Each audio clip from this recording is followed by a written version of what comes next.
Hey guys, Youngblood with you for the 83rd episode of the Inbox. Starting off with a question from Razor King saying, hey there, you know if it's possible to somehow share ships? For example, a fleet top one is taking part in, but one has to leave due to real life. Instead of the ship disappearing, someone in the group could take over the helm. Yeah, so basically, if you're the pilot of the ship, you can kind of give ownership over to somebody else and basically say, you're able to take this and it'll persist with you. If you've got other people that are on your ship and you log off, your ship's basically just going to be floating there with these people that are going to be in control of your fleet and in control of your ship. So you're going to need to kind of coordinate with them and see where things go. The bed mechanic is going to be making things kind of interesting, and they've kind of talked about the ability to have like NPCs take over in certain situations, or vice versa, your friends being able to take over NPCs. So I think there's still going to be some developing work as far as how these mechanics actually play out and how they balance. Because honestly, if you're on a trip and let's say your ISP crashes, for example, your friends may not want to continue flying your ship. So do they have to go all the way back to dock to be able to actually get that, or could they utilize the log out beds and then end up spawning somewhere else? I don't think that's going to happen, but there's going to be some sort of balance and tweaking that's probably going to take place. But technically, yeah, if somebody else leaves, your ship's not going to be like inaccessible. Somebody else is going to be able to fly that for you. Michael Van Volkenberg says, great video, thank you. I'm glad to hear about the future realism of the FPS. Do you think the BMM Merchantman will be utilized by other players as a place to trade or buy items? Or do you think it'll be an AI mission based? Do you think players will trust boarding another player's ship? I think the one thing that's going to really make this possible in-game with some of that trust factor is really going to be surrounding the reputation system. If somebody has a reputation as a good trader and you see that they're not like a lawless player, you should probably feel pretty good about getting on their ship. Now, on the flip side of that, the person with the BMM Merchantman is probably going to be wanting to do their due diligence too. They're not just going to want to let anybody come on board, unless they've got a lot of security measures in place. And they may say, you can come on board, but with no weapons. If you bring a weapon on, you're going to be asked to leave or something like that. So, there's going to be some of that. How do you interact with other players and how do you make decisions to be smart and not get your player killed? But I think that's one of the main draws of the BMM Merchantman. I mean, it's got two cool things going for it that a lot of ships don't. One, it's a blockade runner. And then two, it's also known to be a shop. You've got the overseeing area where people can come in. You've got negotiation rooms. It's supposed to be like a mobile kind of bazaar. So I think those two things are really catering towards people that want that type of gameplay. So a lot of people with that BMM are going to want to be able to have people come on board without a whole lot of risk. So if they kind of minimize some of that, I think they're going to have a pretty good time. But yeah, I think people are absolutely going to do that outside of AI missions. Stephen Williamson says, do I ask questions here for the next answer segment? That's not my question. Too bad. It's your one and only. Moving on.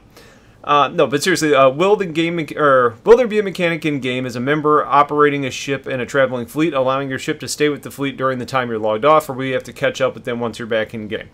Yeah, your ship's not going to just fly for you. So if you are in like a single person ship and you end up logging out, then you're basically not going to continue traveling with them. Now, there's some mechanics that have been potentially discussed, like if you end up logging out, can your ship fly you back to the nearest dock or something like that? I haven't heard them come back and talk about that in a while, so I don't know where CIG's mind is with that. But your ship's not going to just tie in. Now, there are some mechanics that we know about that are coming, like quantum linking, so ships can kind of jump together and pop out of quantum travel at the same location. So there's going to be some of that, but you still have to be present in your ship, and you probably have to acknowledge those types of things. So, if you're talking about a really, really long-distance quantum travel, there may be situations to where you can just link to those other ships, get up, go get a sandwich, and then come back. But it's not going to be you can log out of the game and expect your ship just to do everything for you. Wrath says, got a question for you. So I bought the upgrade from my Gladius to the Cutlass, but I have not applied it yet because, well, the Cutlass is a complete shit at this point.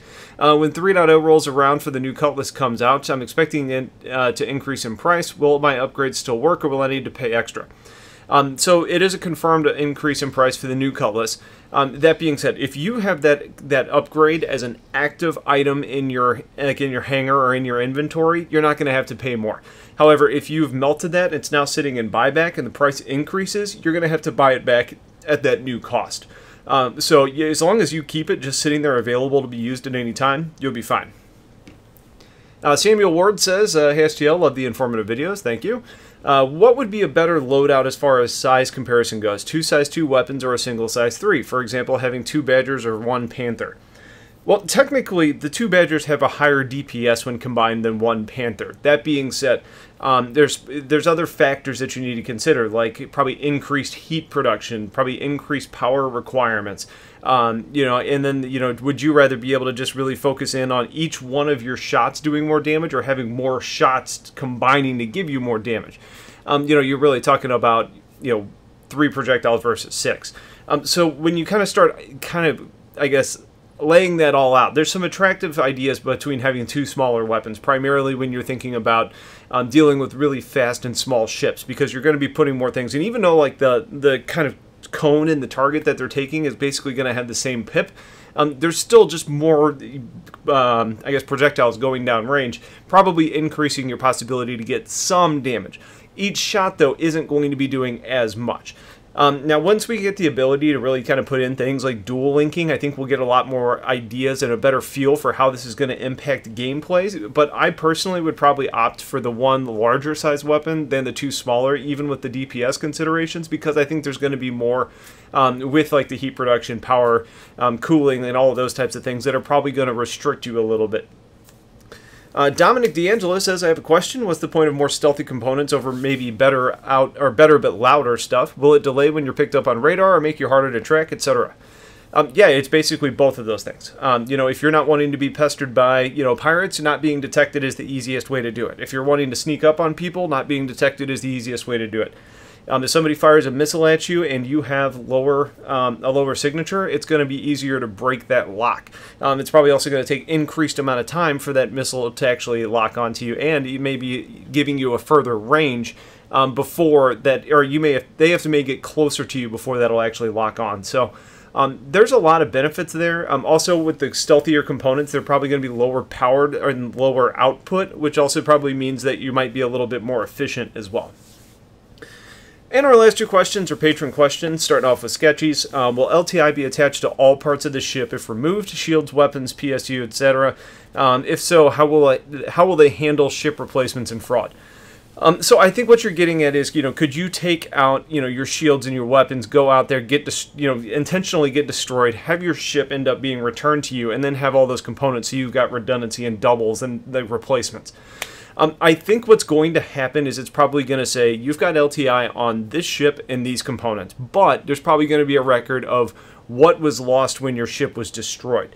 You know, if you've still got those items in your inventory and those are tied to that LTI package, they're probably not going to replace those. Now, that's a more complicated solution, because it would be a lot easier just to say, you know what, you had LTI on a base Cutlass, so you're getting a base Cutlass back.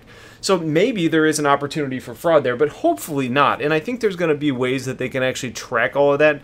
You know, they've talked about a lot of the kind of identifiers of each unique item in the verse and how they're tracking all of that. So I think it's going to be more of a case of what was on your ship at the time it was destroyed. Anything that was destroyed at that time is something that you're going to get back because it's covered by LTI. And the last question is from Jiraiya. How greatly advantaged do you think backers who have bought 5 or 6 ships would really be over new players on full release with only 1 starter ship? I mean, there's an advantage. There's no doubt about it. The question of how advantage, though, becomes a little bit more complicated, because you're talking about like enjoyable, the ability to earn credits, the ability to kill people faster, like those types of things.